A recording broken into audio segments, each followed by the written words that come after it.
Right तो आप लोगों को तो पता ही है कि सिंघम 3 सिंघम अगेन अभी रिलीज हो चुका है मार्केट में। तो अगर आप सिंघम 3 देखने का सोच रहे हो, देखने का प्लान कर रहे हो, फैमिली के साथ एंजॉय करने का सोच रहे हो, लेकिन आप कंफ्यूज हो कि भूल-भुलैया 3 अच्छा है या सिंघम 3 अच्छा है, दोनों के रिलेटेड में आप कंफ्यूज हो, दोनों में से किसी एक को देखना चाहते हो just because of the family budget, क्योंकि कई सारे होते हैं जो दोनों फिल्में को अफोर्ड नहीं कर पाते, देखना टिकट ज्यादा है, प्राइस ज्यादा है। तो अगर दोनों में से किसी एक को एंजॉय करना चाहते हो, आप कंफ्यूज हो, तो पहले इस रिव्यू को देख लेना। तो आज हम सिंघम अगेन का रिव्यू वीडियो देखने वाले हैं बीएनएफ टीवी यूट्यूब चैनल से। उस बंदे का जो ओरिजिनल वीडियो का जो लिंक है वीडियो के डिस्क्रिप्शन में, बिकॉज अभी हम उसी के ही बंदे की वीडियो को हम देखने वाले हैं और देखते कि एग्जैक्टली सिंघम अगेन का रिव्यू कैसा आया है, कैसे इस बंदे ने दिया है, क्योंकि वो हॉनेस्ट रिव्यू देता है मूवीज को लेकर। तो देखते हैं। मैंने भी अभी तक देखा नहीं है तो मैं ज्यादा कुछ बोल नहीं पाऊंगा। तो आपके साथ मेरा अभी फर्स्ट टाइम है। पार्ट 3 सिंघम अगेन आज थिएटर्स के अंदर रिलीज हो गया और ट्रेलर देखने के बाद जो उम्मीद लग रही थी बिल्कुल वैसी ही पिक्चर बनाई है। लेकिन इससे पहले कि तुम इसको थिएटर में देखने जाओ, तुम्हारे एक्सपेक्टेशंस क्या होनी चाहिए, इसमें क्या देखने मिलेगा, ये सारी चीजें क्लियरली बता दूंगा ताकि डिसअपॉइंटमेंट ना हो। और ये सब का सब एक ही इंसान के ऊपर टिका हुआ है, उसका नाम है रोहित शेट्टी। मूवी के डायरेक्टर हैं और इस पूरे सिनेमैटिक यूनिवर्स के क्रिएटर। जितना मुझे पता है पहली बार हमने शायद ऑफिशियल लोगो देखा कॉप यूनिवर्स का। पहले अगर देखा होगा तो याद नहीं, क्योंकि इतने सीरियसली लेता नहीं और लेना चाहिए भी नहीं, क्योंकि अगर तुम रोहित शेट्टी को जानते हो या फिर उनकी फिल्में तुमने देख रखी है तो तुमको भी पता है, मुझे रीजन देने की जरूरत नहीं। सिंघम पार्ट 1, सिंघम पार्ट 2, सिम्बा, सूर्यवंशी, सबके डायरेक्टर वही है, सबको मिला के एक यूनिवर्स खड़ा कर दिया। और जैसी वो पुरानी मूवीज बनाई थी वैसी ही सिंघम अगेन भी है, लेकिन 2 गुना 3 गुना आगे जाके, जो कि अच्छी बात नहीं है। पिक्चर के अंदर हम लोग कहानी देखते हैं सिंघम फैमिली की, जिसके अंदर भालेराव सिंघम नहीं बाजीराव सिंघम, उनकी बीवी अग्नि नहीं अवनी, एक बेटा है बिल्कुल नालायक और काफी सारे पुलिस ऑफिसर जिनको वो अपनी फैमिली मानते हैं। क्योंकि मिस्टर सिंघम अब कश्मीर में पोस्टेड है तो उनके ऊपर हमला होता है। करता कौन है? सूर्यवंशी मूवी के अंदर टाइगर श्रॉफ का जो कैरेक्टर एकदम खूंखार दिखाया था, मास्टरमाइंड, वो खुद पर्सनली आकर 2 व्हीलर बाइक पे। क्यों बता रहा हूं मैं? क्योंकि इसी से तुम्हारे एक्सपेक्टेशन सेट हो जाएंगे। इमेजिन जैकी श्रॉफ एडवेंचर 2 व्हीलर बाइक भगाते हुए कश्मीर की वैली से लेके पूरा एकदम सड़कों के बीच में से, जबकि उनके पास काफी सारे लोग हैं ये काम करने के लिए, बट नहीं, पर्सनली खुद करना है। जिसका मतलब पिक्चर के अंदर उनके कैरेक्टर की तरह तुमको भी ज्यादा दिमाग नहीं लगाना। एडवाइस नहीं, वार्निंग दे रहा हूँ तुम्हारे भले के लिए। पौधा लगाने वाले मिस्टर बिडू एडवेंचरिस्ट पकड़े जाते हैं और पकड़े जाने के बाद वो सिंघम को बोलते हैं कि देखना एक आएगा बहुत खूंखार, बहुत डरावना, जिससे तू नहीं बच पाएगा। मतलब मैं थोड़ा एग्जैजरेट कर रहा हूँ, बोलने का मतलब यही था। ले देखिए वो हाइप अप कर रहे थे मूवी के villain played by Arjun Kapoor को। आएंगे उन पर भी आएंगे। पहले स्टोरी की बात कर लेते हैं। अवनी किडनैप हो जाती है, ये मिस्टर विलन उनको उठा के श्रीलंका लेके जाता है। तो यहाँ से इंडिया की पूरी पुलिस फोर्स के 5 लोग वहां पर जाते हैं, धूम धड़ाका अटैक करते हैं। और इसके बाद मूवी के क्लाइमैक्स में क्या हुआ होगा मुझे बताने की जरूरत नहीं है, क्योंकि ट्रेलर में सब कुछ दिखा दिया था और तुमको पहले से पता है। तुमको अगर पता है, ध्यान से सुन रहे हो, इसका ट्रेलर नहीं देखा तो अंदाजा लग जाना चाहिए कि स्टोरी थोड़ी बहुत इंस्पायर्ड है रामायण से। मोटी मोटी कहानी वही ले ली, बीच में थोड़े बहुत इवेंट्स चेंज कर दिए, बन गई पूरी पिक्चर। और स्पेसिफिक मोमेंट हाइप अप करने के लिए काफी स्ट्रॉन्ग बेस मिल गया। क्योंकि जब आप ऐसे गॉड्स को पैरेलल में लेके चलोगे जिनको लोग इतने पूछते हैं, तो सिर्फ वो रेफरेंस डाल देना ही अपने आप में हाइप क्रिएट कर देता है। प्रॉब्लम ये हो गया ना बिडू की पिक्चर है 2 घंटा 20 मिनट, जिसमें उनको रामायण के मेजर स्टोरी बीट्स को हिट करना है। उसके साथ साथ में अजय देवगन, दीपिका पादुकोण, अर्जुन कपूर,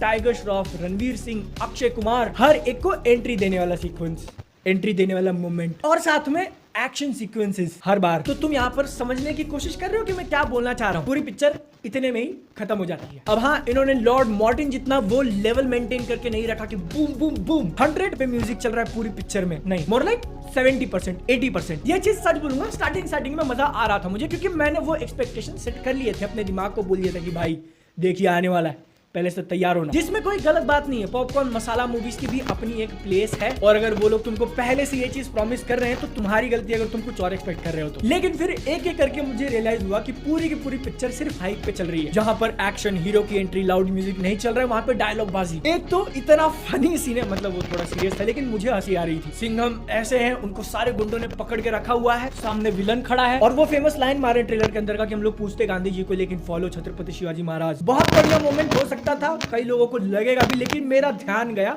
उनके थोड़ा साइड में खड़ी करीना कपूर पे। मैं अपनी हंसी कंट्रोल नहीं कर पा रहा हूँ भाई। हीरो वो गुंडों ने पकड़ रखा है और वो लिटरली उनके साइड में।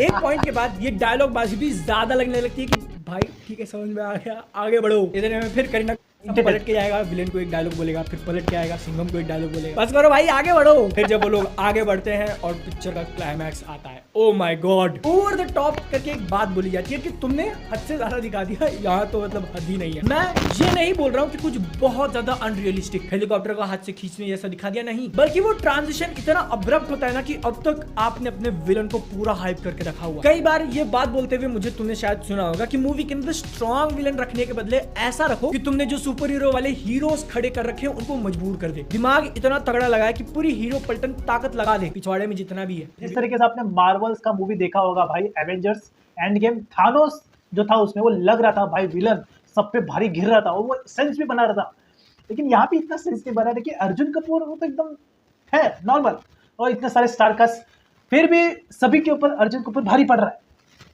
तो ये कहीं ना कहीं थोड़ा सा सेंस नहीं बना था। बट ठीक है, मूवी है, एंटरटेन करना है, तो व्हाट यू कैन से नहीं उखाड़ पा रही है। शुरू में वही करते हुए दिखाया है, लेकिन एकदम से क्लाइमैक्स वाला एक्शन चालू होता है, विलन टाइम खुश, और अब जब विलन की बात निकल चुकी है तो फिर अर्जुन कपूर पहला लुक आया था पोस्टर के अंदर, आई वाज सरप्राइज, डूड क्या किया है, क्या यहाँ से लोग उनको सीरियस लेने लगेंगे, is this a turning point for him. और ट्रस्ट मी, मैंने तुमको इतने सारे नाम गिनाए ना, हर एक को एंट्री सीक्वेंस दिया, उनमें से वन ऑफ द बेस्ट था अर्जुन कपूर का। बिल्डअप, म्यूजिक, एंट्री, जो पूरा फ्रेम सेट किया है, उस टाइम पे जो लुक है, चेहरे पे जो एक स्माइल है, इट फेल्ट रियली गुड। लेकिन फिर वही चीज होती है जो इस मूवी के बाकी सारे डिपार्टमेंट के अंदर भी प्रॉब्लम लगी मुझे, कि चीजों को ओवरडू कर देना। वो जो मैंने स्माइल वाली बात बोली कि लुक में ऐसा देख रहे हैं, ऐसा हंसते हुए, एक बार कर दिया, 2 बार कर दिया, 3 बार कर दिया, 4 बार कर दिया, करते ही जा रहा है। लाइक ओके, समझ में आ गया योर कूल, बस इतने में 4 बार और कर दिया। और अब तक तो मैं सिर्फ दिखने की बात कर रहा हूँ, जैसे ही कैरेक्टर थोड़ा ऐसा डायलॉग बोलता है, इट्स नॉट बैड। जितना इंटरनेट के ऊपर मजाक बनाया जा रहा था कि पूरे बॉलीवुड को इकट्ठा कर लिया अर्जुन कपूर से लड़ने के लिए, उतना बुरा नहीं है, लेकिन बहुत ज्यादा एक्स्ट्राऑर्डिनरी अच्छा भी नहीं है। क्लाइमैक्स में तो ये चीज और भी ज्यादा हिट कर जाती है कि लप्पू सा तो विलन है, क्या कर लिया उसने, कुछ नहीं किया। इनसे लड़ने के लिए बतेरे हीरोज को इकट्ठा किया गया, जिसके लिए रोहित शेट्टी की तारीफ करनी बनती है। इन सबको एक साथ एक मूवी में एक फ्रेम के अंदर लाना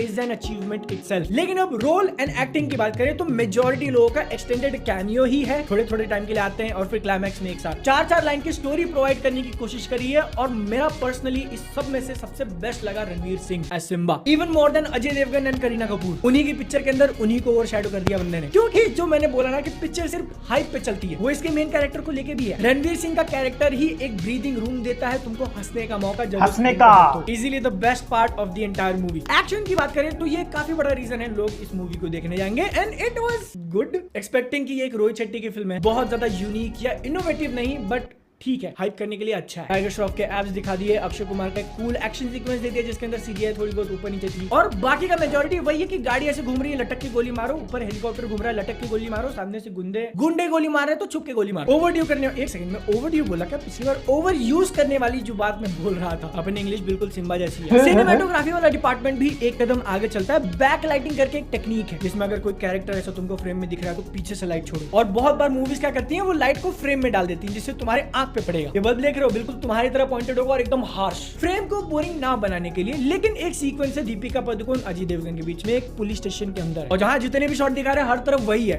खिड़की के बाहर से सीधा आंख पे लाइट आ रही है। I am like dude, pick कर लो कि सन कहां पे है, 4 खिड़की है चारों तरफ से कैसे, सॉरी दिमाग लगा दिया था थोड़े सेकंड के लिए, माफी। ले देखे मोटा मोटा हिसाब यही है, एकदम सिंपल। रोहित शेट्टी के बारे में पता है, उनकी मूवीज अगर तुम एंजॉय करते हो तो ये भी कर लोगे, वही ओवर द टॉप वाली चीजें जिनको देखने में मजा आ जाएगा, दिमाग का क्या करना पता है ना। ऊपर से इफ यू आर समवन जो देवी देवताओं का रेफरेंस, स्लो मोशन फुटेज जो कि हर 2 मिनट पे देखने मिल जाएगा, एपिक वाला म्यूजिक, एपिक वाले डायलॉग, ऐसा सुन के मजा आ जाता है, तो इसमें भी मजा आ जाएगा। उनकी पिछली सर्कस जितनी बुरी नहीं है, लेकिन सिम्बा या फिर सिंघम जितनी अच्छी भी नहीं। लेकिन अगर आपको फैमिली के साथ जाना है, पिक्चर खाते खाते कोई मूवी देखनी है, तो इट इज एन ऑप्शन। बस खत्म होने के बाद उठ के चले मत जाना, क्योंकि एक मिड क्रेडिट सीन है जो कि उन्होंने खुद कंफर्म कर दिया है कौन सा एक्टर आने वाला है, और वो देखने के बाद लगा कि my God what a waste. पूरी पिक्चर की तरह उससे भी कोई एक्सपेक्टेशंस लेके मत जाना, मैं अभी से एडवाइस दे रहा हूँ। ऐसा लगता है कि ग्रीन स्क्रीन के सामने बस 2 लाइन बुलवा दी कि मैं आ रहा हूँ, बात खत्म।